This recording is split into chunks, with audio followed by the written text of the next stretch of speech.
what would you say is if you're coaching somebody who has kind of hit a revenue plateau, is there, you have a process to help Yep. them break through that? Yeah, 100%. So what I find is typically true of all of us. It was true of me when I started my business, and it's true of most of the people I engage with, is that when we start our business, we kind of, mine our sphere of influence. We sort of build on our friends and family and then maybe business contacts.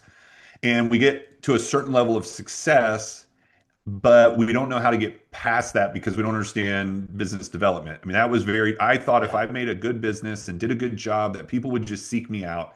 That's false. It does not work that way. The best way I heard it said was, and I wish I could remember who said it, but in some book I read was, the threat to your business is not your competition, it's your obscurity.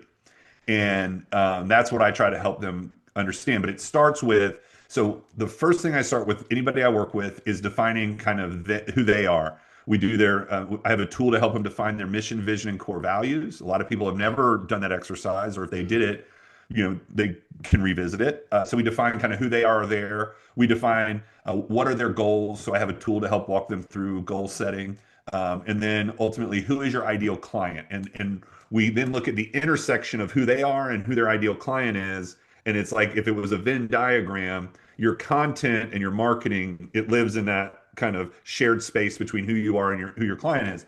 And then I help them develop marketing and business development plans centered around who their client is, what their problems are, what pain points that my client can solve for their client, and we kind of grow a strategy from there.